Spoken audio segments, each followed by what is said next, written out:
Vou apresentar para vocês hoje o trabalho intitulado Análise de polimorfismos genéticos envolvidos nos principais efeitos adversos do tratamento de câncer de cabeça e pescoço com cisplatina. Eu sou Patrícia Muriel da Unicamp e o trabalho foi financiado pela FAPESP e pela CAPES. Nós vamos passar por alguns tópicos, como introdução, objetivos, métodos, resultados e discussão, conclusão e referência. Em relação ao câncer de cabeça e pescoço, mais de 550 mil casos com 300 mil mortes a cada ano ocorrem. A sobrevida em 5 anos, na média de 40 a 50%. Os principais locais onde aparece tumor é a cavidade oral, laringe e faringe. Existem alguns fatores de risco para o aparecimento desse tumor, como sexo masculino, indivíduos mais velhos, tabaco e álcool. O tratamento para esse tipo de câncer vai depender, então, do estadiamento desse tumor e da localização. Se ele for um tumor localmente avançado, a cirurgia é contraindicada, uma vez que pode ser mutilante. Então, nós utilizamos a quimioterapia conjuntamente com a radioterapia. A quimioterapia mais utilizada é a cisplatina, que é um agente alquilante utilizado em vários tipos de tumores, além de cabeça e pescoço, como mama e pulmão. E podemos observar aqui o lado que ela faz reações intra e intercadeia com o DNA, causando inibição da replicação, parada do ciclo celular e morte celular. Se a gente observar o mecanismo de ação da cisplatina após a entrada na célula, a gente observa que ela faz uma perturbação de homeostase de cálcio, uma ativação de via de apoptose intrínseca, fazendo com que a mitocôndria aumente a produção das espécies reativas de oxigênio, causando então uma maior peroxidação lipídica e uma maior morte celular. Esse mecanismo é importante para a morte celular das células cancerígenas. O problema da cisplatina é em relação às toxicidades. Nesse trabalho nós vamos estudar principalmente 4 toxicidades: a nefrotoxicidade, a gastrotoxicidade, a mielotoxicidade e a hepatotoxicidade, dando mais ênfase para a nefrotoxicidade e para a gastrotoxicidade.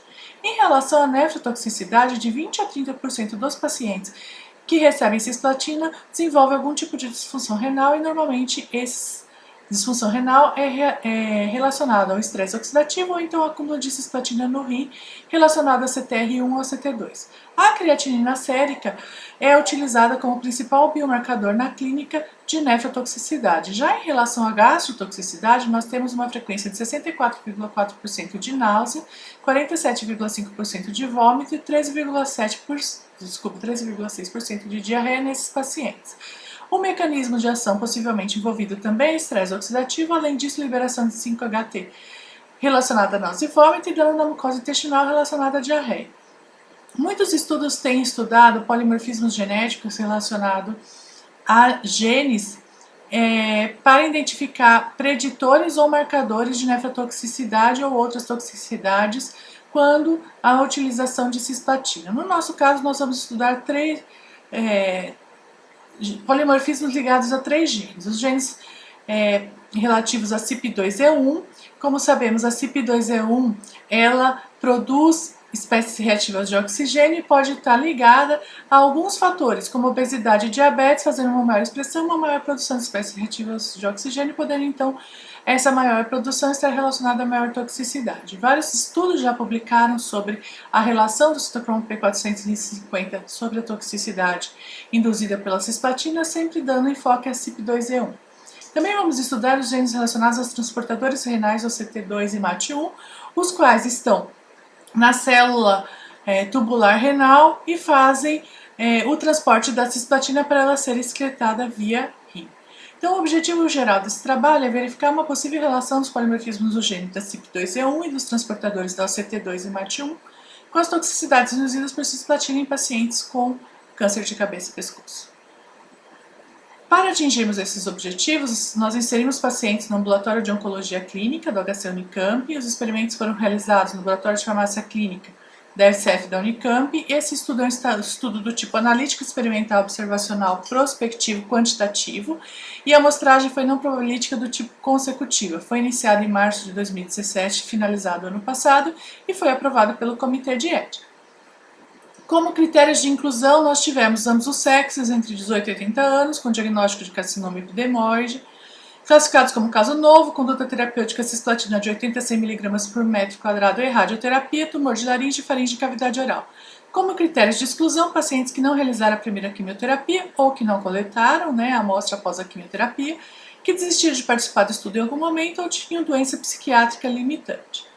Para a avaliação das toxicidades, nós utilizamos o CTAE versão 4, aonde a nefrotoxicidade, a mielotoxicidade e a hepatotoxicidade foi avaliada através de exames laboratoriais com coleta de sangue no período basal, no 5º dia após quimioterapia e 20 dias após quimioterapia, e a gastrotoxicidade foi avaliada entre o 1º e o 5º dia após quimioterapia.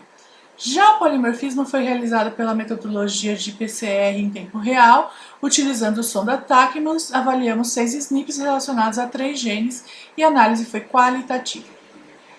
Para as toxicidades, na análise estatística, foi realizado o teste de Friedman, a regressão logística múltipla foi feita para obter razão de chances, considerando o intervalo de 95%.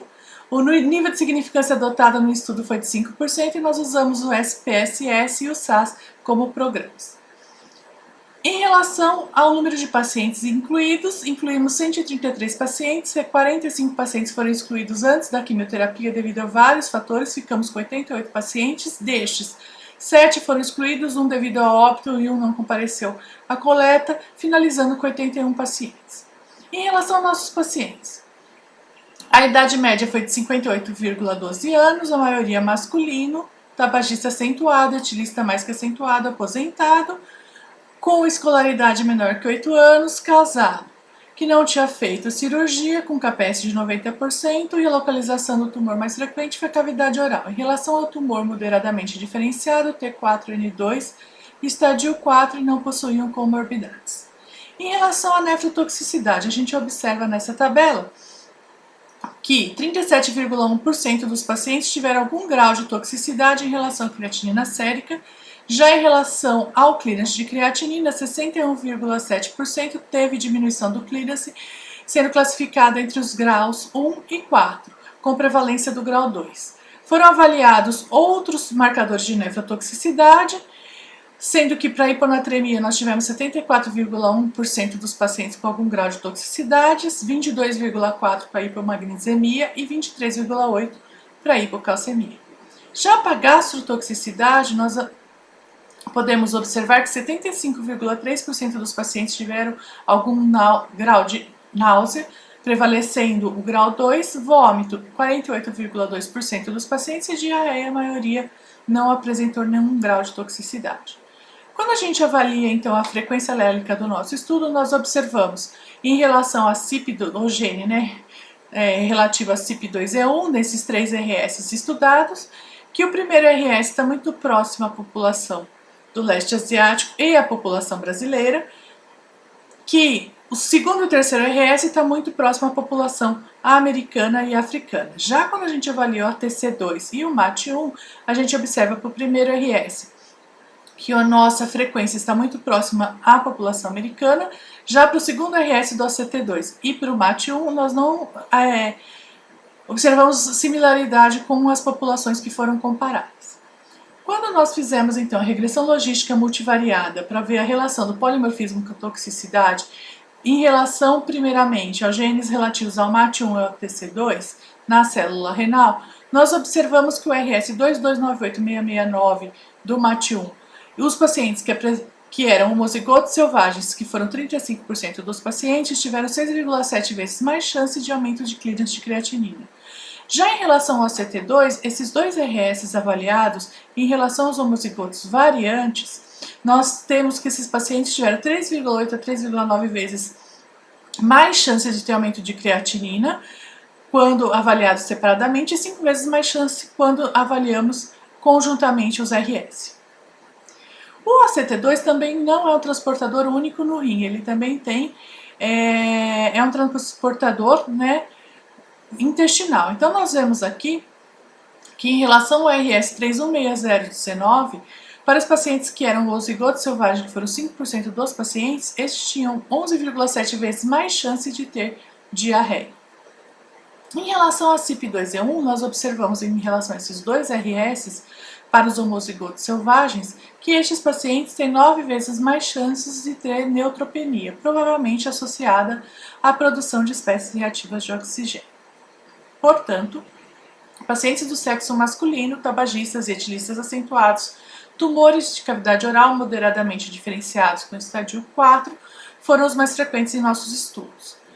Alteração de quase todos os parâmetros após quimioterapia com cisplatina e alta prevalência de graus de toxicidade maiores do que 0 foram observadas, e ainda foram encontradas importantes regressões entre os polimorfismos estudados.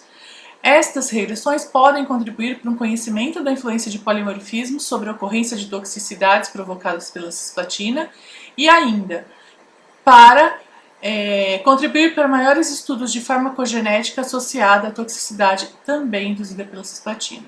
Algumas referências utilizadas na apresentação e agradeço a atenção de todos.